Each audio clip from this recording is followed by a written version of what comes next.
Hello, CPAC. How are you doing?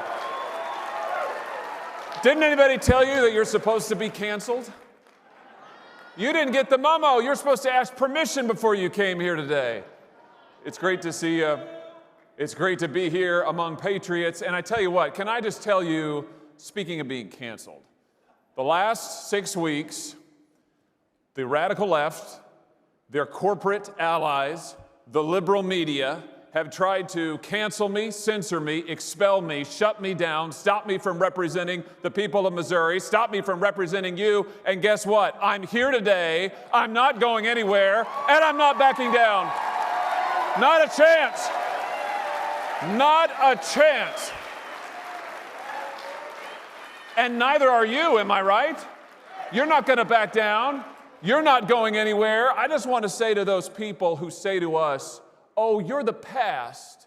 Your moment has passed. It's over. It's Joe Biden's America now. I just want to say, we're not the past. We're the future. We represent the future of this country. We represent the next generation of this country. We represent what's coming next.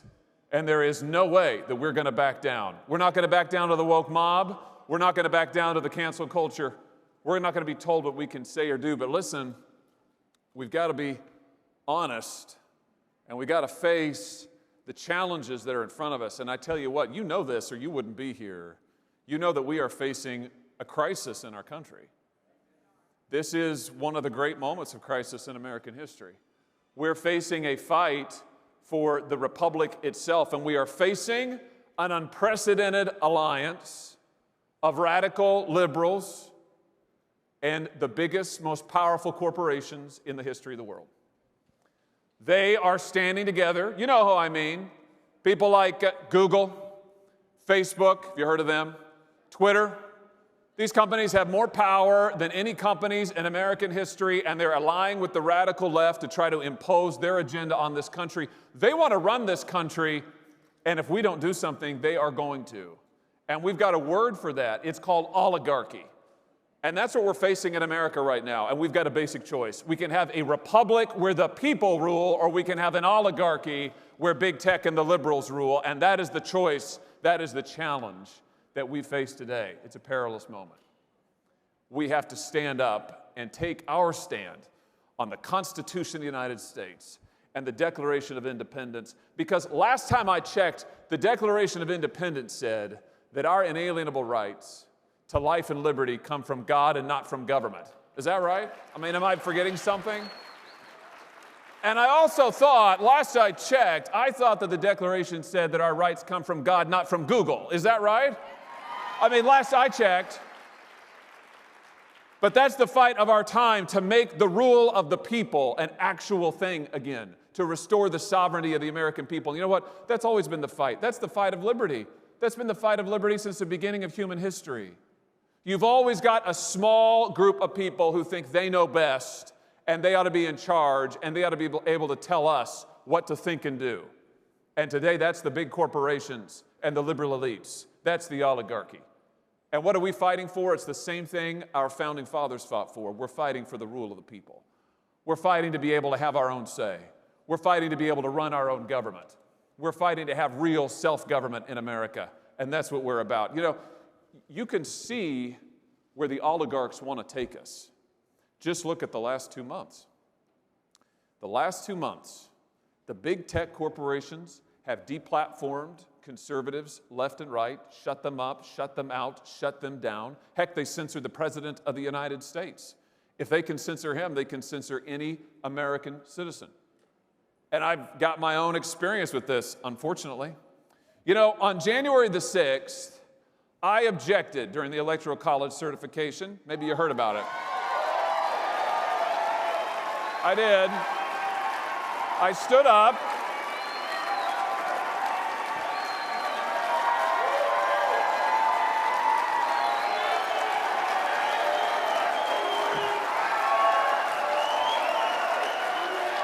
I stood up and I said, we ought to have a debate about election integrity.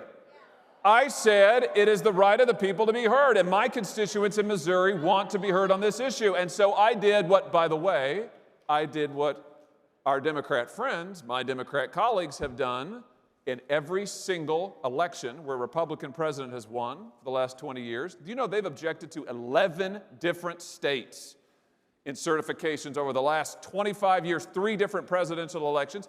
So I did that, and I said I want to have a debate on election integrity. And what was the result of that? Oh, you know what the result was. I was called a traitor. I was called a seditionist. The radical left said I should be resigned, and if I wouldn't resign, I should be expelled from the United States Senate. Well, as I said a moment ago, I'm not going anywhere. I'm staying right here. I'm going to stand up for you. Because if we can't have free and open debate in this country, we're not going to have a country left. If we can't have free and open debate according to the laws in the United States Senate, what good is the United States Senate? Why do you send anybody to Washington at all? I thought it was an important stand to take. And for that, the left has come after me. They've tried to silence me. They canceled a book I was writing called The Tyranny of Big Tech. These people have no sense of irony. Still going to get published, by the way. It'll be out soon. Not long to wait. They did all of that. It didn't work. But listen, that's just a slice of what they've done. A lot of people have had it a lot worse. I mean, they made lists of Trump voters. You know this. You can find online. Lists of Trump voters so they could go and try to punish them. One outfit in Washington is keeping a list of everybody who ever worked for Donald Trump, including White House interns, to try to make sure they can never get another job in Washington again. I was struck by this story about a gal named Cara DeMoplin. She's a lady with a business online. She does a consulting on how to get babies to sleep. Now listen, before you say, what do we care about that? I've got 3 little kids at home, including a newborn. My baby Abigail, my wife and I welcomed her on November the 9th, so she's just over 3 months old. Thank you. So we're really interested in sleep. I can tell you, in the Hawley household, we care about sleep. My wife knew of this gal, Cara DeMoplin, who had an Instagram online thing where she counseled people on how to get their babies to sleep. It was great. She had like 4 million followers. What happened? She supported Donald Trump. So what did they do? They came after her. Tried to shut down her accounts, tried to run her out of business. I just heard this morning, that a Christian worship leader at a church in this country who has worship albums he put out, he just got a call this morning from his corporate distributor, and they told him they're not going to distribute his next album. What was his sin? He supported Donald Trump in the election. This is what corporate America and the radical left is doing. This is what they're doing left, right, and center. And they're going to keep on doing it unless we do something about it. Now, the real question is, how do we get here? How do we get to this point that these oligarchs, these massive corporations in hock with the left, can do what they're doing? And you know the answer to that. The answer is that the policy experts in Washington, D.C., and the elected officials there for decades on end have let them do it. They have given them the power. How did big tech get so big? Washington gave away the store. That's how they got so big. Washington subsidized Google and Facebook. Washington subsidized Twitter. And what are these companies, these other mega corporations, these multinational companies, what have they done to repay the favor? No, you know, they've shipped our jobs to China. They paid our workers poverty wages. They have violated all of the principles that we hold dear. That's what they've done. That's what these companies, that's what they live to do. And the left is just fine with it. Because the left and these companies together, these oligarchs, they can impose their agenda on the rest of us, and that's exactly what they're trying to do. So what are we going to do about it? I mean, that's the real question, isn't it? In this moment of crisis, our country needs us to take a stand. In this moment of crisis, our country needs us to stand up and to say, we will not be ruled by giant corporations and the liberal elite. We will not be told what to do by these modern-day oligarchs. What we need is a new nationalism, a new agenda to make the rule of the people real in this country and give the people America back. Give it back to them. Give it back to you. No more ruled by oligarchs, ruled by the people. That's what we've got to do. And I can tell you how I would start. I would start by breaking up the big tech corporations. Just break them up. Break them up in the name of the rule of the people. For the good of the American people and our liberty, we need to break those corporations up and cut them down to size. You know what? The Republican Party, once upon a time, we were the party of trustbusters. You know it? I mean, we invented the concept, basically. It's time to reclaim that legacy.